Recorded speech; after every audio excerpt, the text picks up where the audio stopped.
বন্ধুরা, এই দেখো বললাম না আজকে দক্ষিণেশ্বর আসবো। দেখো বলা কাজ আর বলা মাত্রই করা কাজ।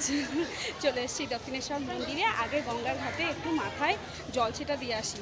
ভোরবেলা আমরা সবাই স্নান করে এসেছি, তাও চলো একটু জলের ছেটা দিয়ে আসি। সবাই স্নান করে এখানে জামা কাপড় ছাড়ছে, পরে দেখা হচ্ছে। আমার আর কিছু চাই না। এই দেখো, এই যে এখানে এসেছি আমার শান্তি। আবার 1 মাস আমি ভালো মতো বাড়িতে থাকতে পারবো গো।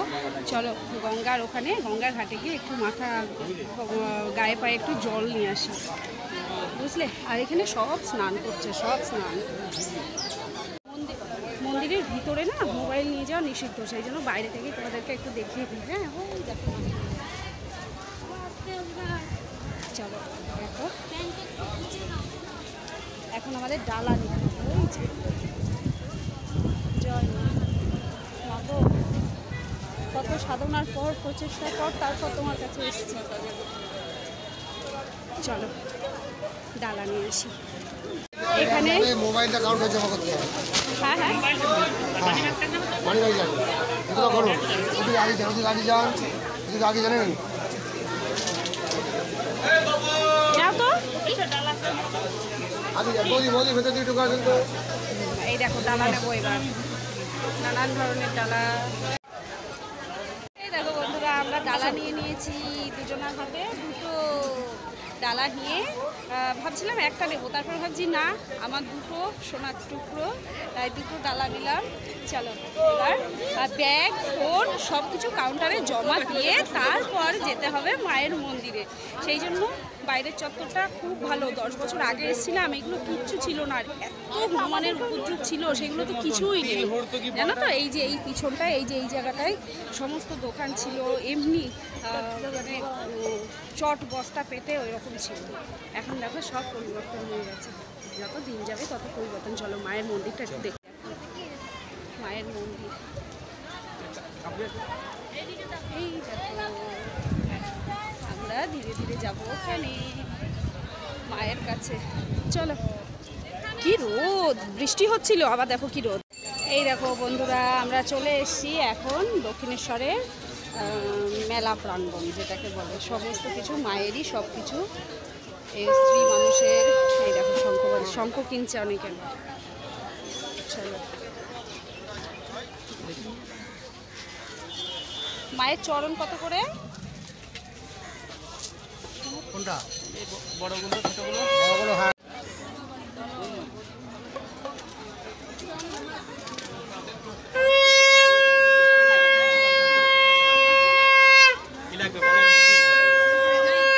বলুন কি লাগবে? শঙ্খ, শাখা, মুক্তি, ঘণ্টা, কাশক বলে।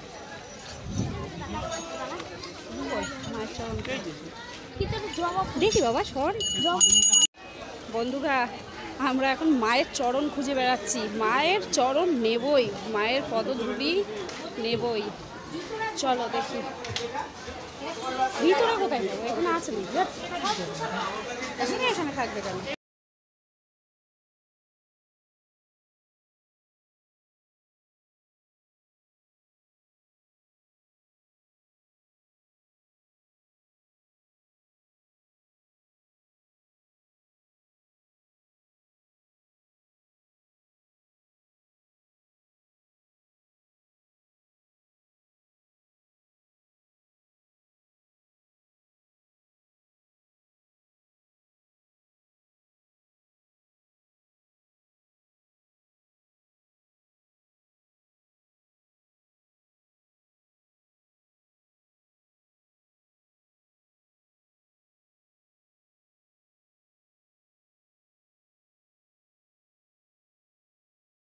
আমাদের কেনাকাটা কমপ্লিট। এই দেখো, ওই ব্যাগে নিয়ে নিয়েছি আলাদাভাবে। এর মধ্যে আছে মায়ের চরণ আছে, আর একটা মা সারদা মায়ের একটা ফটো নিলাম।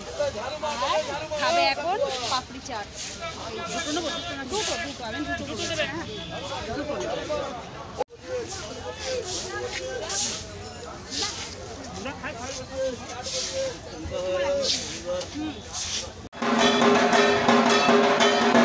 এই দেখো বন্ধুরা, আদ্যাপীঠে এসে আদ্যা মায়ের ভোগের প্রসাদ খাওয়ার জন্য লাইন।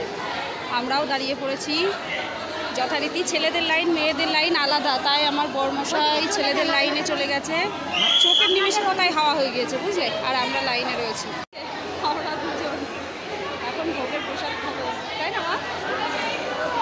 চলো এই দেখো বন্ধুরা, আমরা আদ্যাপীঠে মায়ের মন্দিরে এসেছি আর আমরা চারজনে এক জায়গায় রয়ে গেছি। এই দেখো চারজনেই এক জায়গায়, বর্মশাই এসে জায়গা রেখেছিল, বসেছি। চলো আগে না আমরা যখন বসতাম তখন এমনি মাটি ছিল, মেঝেতে বসে খেতাম, আর এখন আমাদের চেয়ার টেবিল। এই দেখো খুব আনন্দ হচ্ছে, খুব আনন্দ হচ্ছে। শুধু একটু দেখো জাস্ট কত মানুষ ঘুরে এখানে, কত মানুষ। আজ আদ্যাপীঠ মায়ের মন্দিরে গিয়ে কি কি ভোগ খেলাম সেটা চলো একবার দেখিয়ে দিই। এটা হচ্ছে বেগুনিও না, আবার হচ্ছে আলু দিয়ে কি জিনিসটা যে তৈরি করেছে, যাই হোক এদের দেখো এত ছোট ছোট পড়েছে, আমার অত বড়।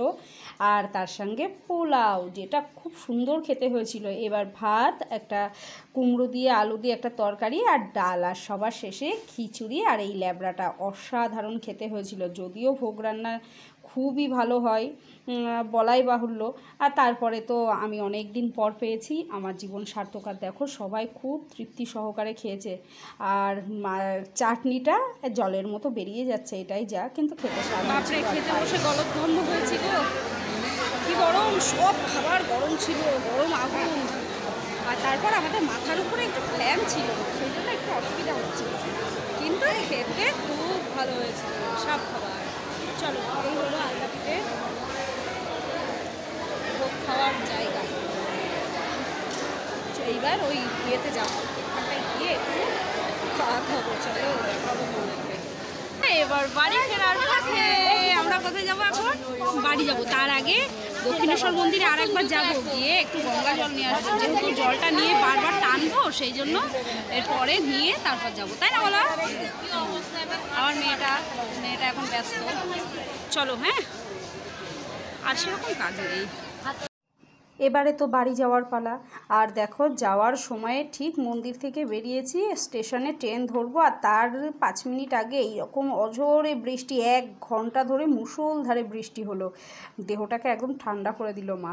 যাই হোক চলো, ইচ্ছা আছে আবার আসবো মায়ের কাছে, অবশ্যই মা যদি আমায় নিয়ে আসে তবেই। কেমন লাগলো ব্লগটা? ছোট্ট একটা ব্লগ, আশা করি তোমাদের খুব ভালো লেগেছে। আর ঈশ্বরের কাছে কামনা করব সবাই খুব ভালো